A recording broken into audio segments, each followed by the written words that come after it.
just a small recap and another video on the demo kits that you will be receiving on the demo server. So you have seen before another video. Now we're going to explain accounts payable with ERP. With ERP integration, this workflow, this specific workflow will request sample documents, which we will share it with you.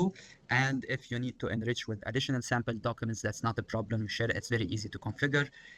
But the most important is to understand how to explain the process and how to bring value for the end customer. So 90%, if you have your own license on your demo server, you will have access to the administrator interface. If not, then this is very important to show for the end customer the workflow that is going behind. So over here, the workflow for this job, which is ERP with rejection option, is scanning or taking any document, conducting intelligent OCR, applying a business logic, going for indexing, and based on the indexing, we take a decision. We split the batch. All the OK invoices will go directly to the ERP, and the non-OK invoices will go to another user group for further adjustment or further decision making. And this is very important. Now, the most important as well in this is to highlight that inside the platform, there are multiple automated business rules that are taking place. Multiple automated business rules that are taking place on the level of checking if the supplier is registered or not, checking if the supplier purchase order is registered on the ERP or not, checking if the invoice that has been submitted is already registered on the ERP or not, and most importantly, making sure that the overall calculation of the invoice, whatever the engine has extracted, is correct or not. Okay? I'm going to repeat 4 or 5 business rules. 1 is making sure that the supplier is registered. Number 2, checking if the PO is already there, issued for the supplier on our ERP. Number 3 is the invoice has been already submitted. And number 4, checking the overall calculations. These are 4 business rules that are completely automated by the power of database lookup and by the power of API integration, which can happen at any phase of the workflow that we design inside Info Input.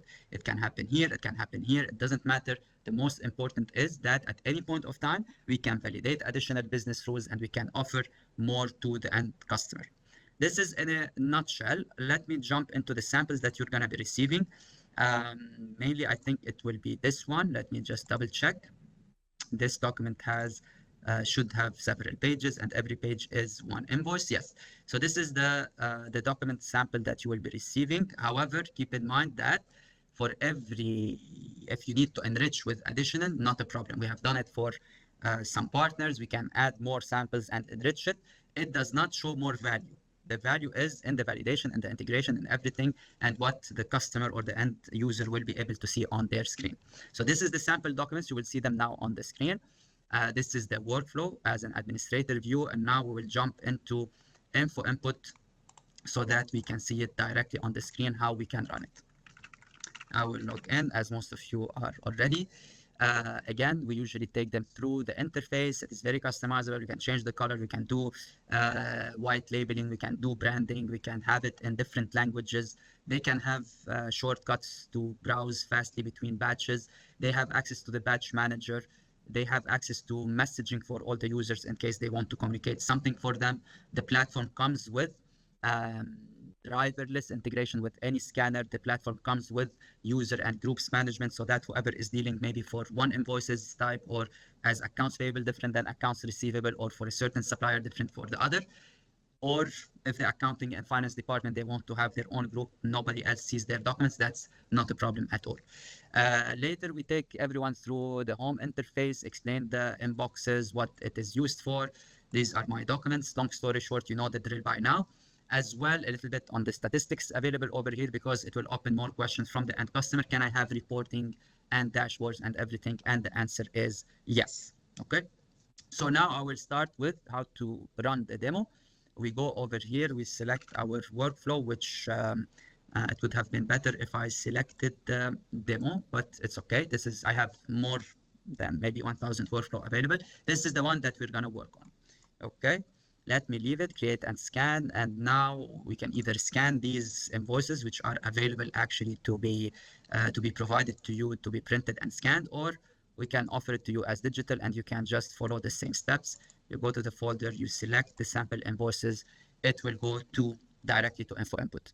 Keep in mind, the first and most important thing over here is to mention to the client that classification can be done based on business rules, or classification can be done with AI, okay, or machine learning. In this example, we are doing classification or document segregation and separation based on business rules, whether it is splitters, whether it is barcode, whether it is number of pages. Regardless of these rules, you will be able better to understand them. And as well, keep in mind that they can have a lot of these features for the operator: delete, upload, add pages, all of them are available. The first thing that we do, we send them all to the server, and then we go into the batch manager just to show the end customer what is happening. Of course, you have the auto refresh that appears on the bottom, which is ticked OK, and you can always refresh it manually on top. Okay. Now, over here, it is still processing in the first step of the workflow, which is intelligent OCR. Intelligent, so the scan is done. Now it will go to business logic, and we will see it in our inbox. Going back into the main interface, and I will click refresh, and I will wait for it to be in my inbox. I will close the batch manager, go to my inbox, new batches today, wait for it a little bit, and then we see what will happen. Additionally, this is another inbox, very important. This inbox, you will use it in this demo scenario: rejected invoices. Okay, rejected invoices, it will appear whenever we have the batch is done. Whenever we have over here, whenever we take a decision, part of the invoices will go directly to the ERP, update databases, update ERP, and update the document management system. Others will remain for another decision. Okay, I open this invoice or this batch. You will see the 5 invoices.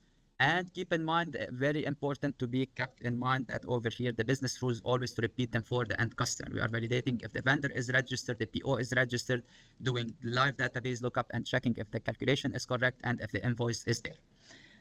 The first thing to explain is this one is green. This invoice is green. It means everything inside of it has been okay. I don't stop on it. The system will take me only where it needs my attention. Search for vendor, vendor found. It's saying there is an error on the purchase order and on the invoice, highlighted in red. I search for the purchase order. I find a totally different purchase order. You can directly reject, or you can select the new purchase order. Okay. Let's say there has been an error in the reading of the purchase order. I will select this one. I corrected the purchase order. It's still telling me that the second error is there. This invoice number is already there. By default, by rule of accounting and finance, the invoice is there, has been processed, blah, blah, blah. This is a duplicate submission. We need to come over here and click reject invoices. Decision done. Okay. System returns okay. Another unique feature over here is to mention to the end customer that all these messages could be customized so that their employees could work in a very seamless way. Line items extracted, not a problem. Everything is okay. Now I jump to the second one. It turned green or blue, all good. Again, over here, I have an extraction. Let me zoom into this extraction. 0401. You can do the same. Search for vendor. Vendor is there. There's a problem of the PO, but not a problem with the invoice. Search for the PO. It was on the invoice 0401 dash. In my ERP, it doesn't exist the dash. So that's okay. I select, I correct, I click inside the invoice. It's telling me all good. Nothing to worry about. If I click on enter, and this is again, you need to stop and explain to the end customer, it will not take you to this one. It will jump to the final one. I click over here. It will not stop on this one. This one, all good. It will take me to the last one. The last one, another error message, which is incorrect calculation. And in here, we do it on purpose. So it will extract subtotal, tax, and everything. And you can see again from the previous videos that once you click on control, it shows you all the AI components that was able to be read. So it went and captured the subtotal and the total. It's wrongfully captured that there is a freight amount. Over here, you can adjust by turning the freight to 0. Okay. And then you click in here, it will do the calculation, all good. Just to show the client that this calculation is live, it doesn't need to go to the server. If I put over here 200 and then I correct the total to 539, I come over here, gives okay. Okay. However, this should be 0, and this actually should be taken from here. And if I click over here, it will come back with okay. Now all are green. Decision taken on this one, and I'm going to take you through the line items, whatever line items you will find extracted. We send it to the server, and we should wait a little less because over here the workflow is much easier. It will go into forking, branching, and send it to another user group. For the sake of the demo, you don't need to log out, log in, but in case we are doing a live implementation. This user would be in a user group known as senior manager, as finance manager, as branch manager, which can access the partner rejected or the rejected invoices and act on them. So over here, October 21, a little bit late, and I open it. I have only one document, one page, and it is up to me to do whatever I want. I can reject, keep it rejected, and send it to the server. It will update the ERP that this invoice is rejected, as well the DMS. If I want to approve it again, I need to correct any detail on the level of the invoice number. If I correct, for example, the invoice number to 5, and I remove this one, then everything is okay. So it might be I pick up the phone, I ask the client or I ask my supplier, what was this document? Why is the invoice number is incorrect? You will mention it was an error, whatever. They will send a new one. Even this user will be able actually to update the document, so he can delete this one, update a new invoice with the correct. They can do exception handling, and based on that, they can take a decision and then again upload to the server and leave it there. Okay, this was all for the invoice processing with the ERP simulation, where in all cases we look into the invoice, we take different several business rules, we automate, and we provide the communication for the end user, and then we route it accordingly so that everything is done in a nice way. This was all for this session. More of the use cases that we will share with you will come later on in short videos. Hopefully you will be able to demo it to your end customer. If you don't have the sample documents, please request it. If you need additional sample documents to be included in this workflow, share it with us. It will be our pleasure to add it. Thank you so much, and for the next video.